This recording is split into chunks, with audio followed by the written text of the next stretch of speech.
Elles sont 11 familles à avoir envoyé des lettres auprès de la présidence. Ces familles se sont plaintes de leur situation, notamment des difficultés rencontrées pour survivre au quotidien.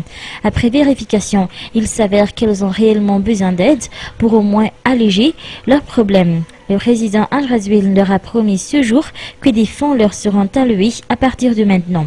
Pour cette famille de 3 personnes, les problèmes ont par exemple commencé lorsque leur maison Siza à Nousbi a été détruite au cours d'un incendie. La mère de famille y a été brûlée avec son fils aîné qui a laissé sa vie. Depuis, elle n'a pas pu aider le père de famille à subvenir aux besoins de la famille à cause de la cherté des soins, alors qu'il a 3 bouches à nourrir dans cette famille. Le père de famille étant aussi au chômage, les problèmes sont loin d'être terminés pour eux.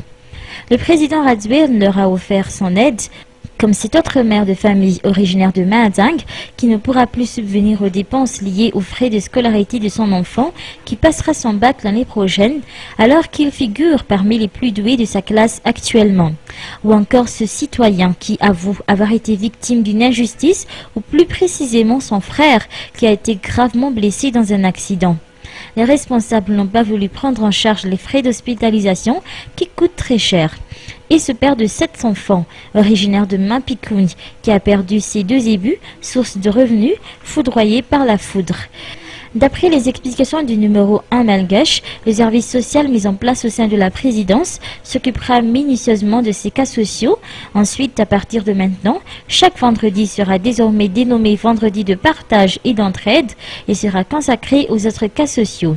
Un budget spécial venant de la présidence y sera alloué, sans plus de détails.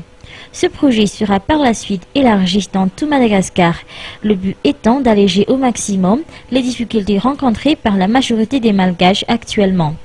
En effet, selon ses dires, le président se dit prêt à venir en aide à ses familles car il s'agit de s'entraider, de se soutenir dans les moments les plus difficiles. Ces heureux bénéficiaires n'ont pas manqué de remercier le président de la HAT d'avoir répondu à leurs lettres. Une bouffée d'air donc pour ces familles nécessiteuses minées par la difficulté de la vie.